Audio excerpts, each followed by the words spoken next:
Buona giornata a tutte e buona giornata a tutti. Oggi parleremo dei tipi di carta che io uso, non quelli che si devono usare, attenzione, quelli che io uso, quelli che ritengo che facciano il caso mio e che corrispondono alle mie necessità.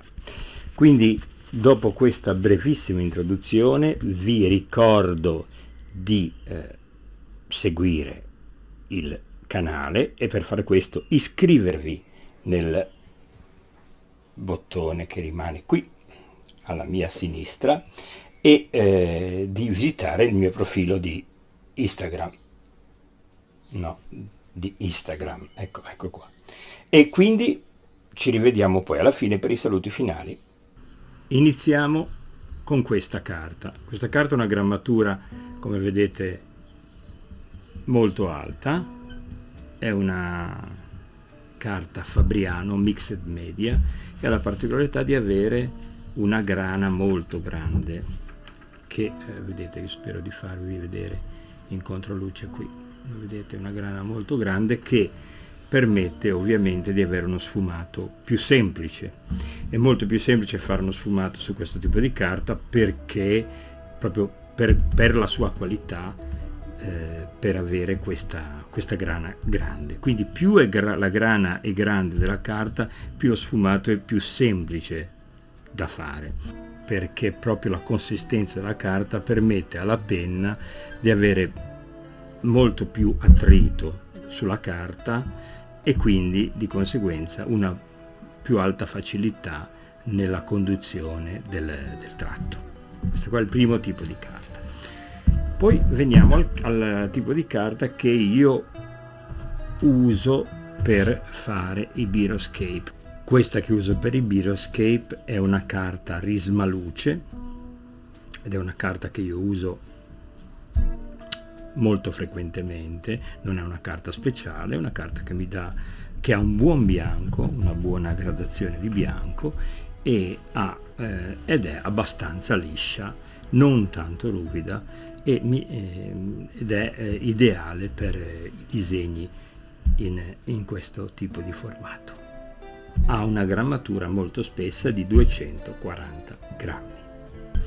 Poi naturalmente andiamo su questa carta qui, Pigna, che è una carta liscia, abbastanza liscia, molto più liscia di quella di prima che uso per fare i Biroscape e leggermente più ambrata. Non so se si nota la differenza di colore fra questo e questo, vedete, è un pochino più ambrata.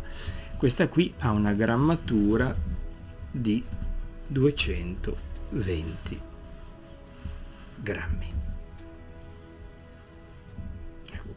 220 grammi. Poi un'altra carta che uso è la carta Canson, sempre a 220 grammi, che è una via di mezzo fra la carta Fabriano Mixed Media come grammatura e la carta liscia che abbiamo visto adesso, oppure quella che uso per fare i Biroscape.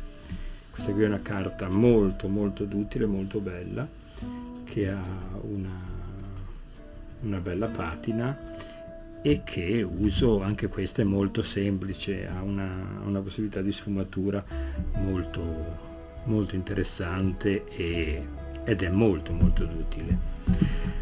Poi la carta che uso, anche questa abbastanza ruvida, è una carta Accademia della Fabriano. Questa carta qui, ovviamente io come sempre pacciugo sulle copertine, per cui è una carta che generalmente si usa per matita, carboncino e grafite, quindi abbastanza ruvida, dell'Accademia di Fabriano. È una carta che si avvicina molto alla carta Canson, però diciamo che ha una grammatura minore. Una cosa importantissima è il contatto della mano col foglio. Meno contatto noi abbiamo con le mani nudi sul foglio, meglio è. Quindi praticamente perché io metto i guanti sempre quando disegno? Soprattutto perché il polso, il palmo della mano, la parte inferiore del palmo della mano, quando va a contatto col foglio, ovviamente se il contatto è prolungato lascia sul foglio una parte grassa. Questa parte grassa non è pregiudiziale da un punto di vista del disegno, però dal punto di vista della penna a biro sì, perché la scorrevolezza della penna a biro su una parte rimasta molto a contatto con le mani viene meno.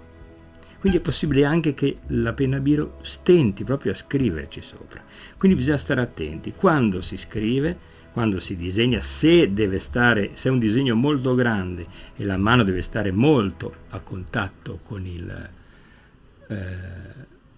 foglio, dovete assolutamente dotarvi di un guanto che può essere di cotone, ma può essere anche di lattice in una mano, e avere l'accortezza di mettere un foglio di carta dove appoggiare la mano con sotto l'altro foglio di carta dove disegnate. Questo è importantissimo. Un'altra carta che io uso molto è questa carta qui,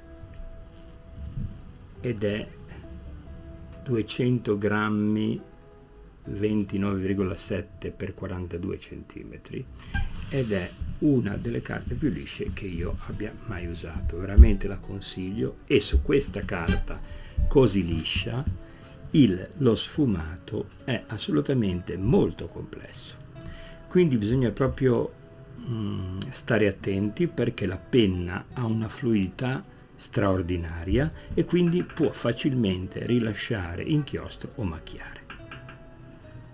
Questi sono i tipi di carta che uso io.